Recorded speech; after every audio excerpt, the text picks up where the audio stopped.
अवस्था 2:13 में ऐसा बोल रहा है कि हमें नमक को उपयोग करना चाहिए प्रार्थना में। इट डजंट मीन दैट हमें नमक को लिटरली यूज करना चाहिए, it's just that they are connecting it, metaphor use कर रहे हैं। तो सॉल्ट को एक ऑफरिंग की तरह यूज किया जाता है।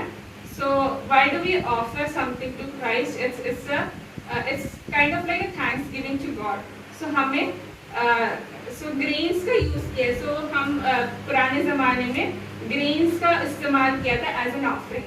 सो बोलते हैं कि नमक को ग्रेन्स में भिगो के उसको ऑफर करना चाहिए as a way to purify the grains and submit to God. So हमें भी अपने आप को क्या करना चाहिए?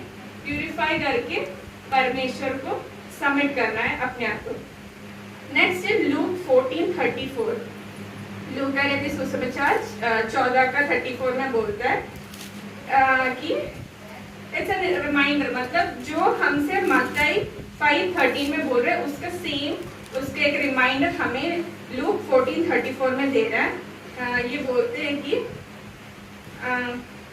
salt is good, but if the salt has lost its flavor, how shall it be seasoned? It is neither fit for the land nor for the dunghill, but men throw it out. So ये कह रहा है कि अगर salt का उपयोग नहीं है तो क्या करेंगे लोग? उसको सड़क में फेंक देंगे और वो बिल्कुल भी किसी के लिए भी फायदेमंद नहीं है।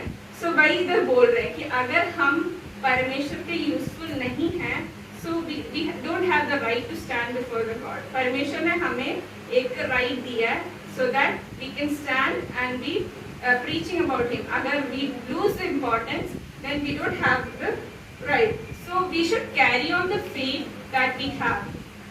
So every Sunday हम चर्च आते हैं, हम हर संडे चर्च आते हैं, बट सिर्फ चर्च जाने से हमारा फेथ बिल्ड नहीं होता। हमें वीक में, हर वीक में डेली हमें क्या करना है? हमें फेथ बिल्ड करने के लिए कुछ ना कुछ करना चाहिए।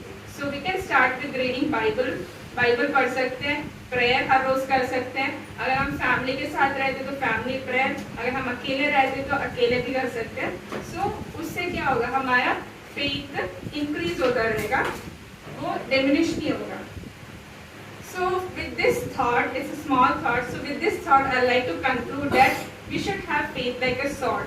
हमें नमक के दाने की तरह विश्वास रहना चाहिए और हमें अपने आप को शुद्ध और पवित्र रखना चाहिए ताकि हम एक रोल मॉडल हो, दूसरों के लिए इंस्पिरेशन हो और हम परमेश्वर का नाम रोशन कर सकें।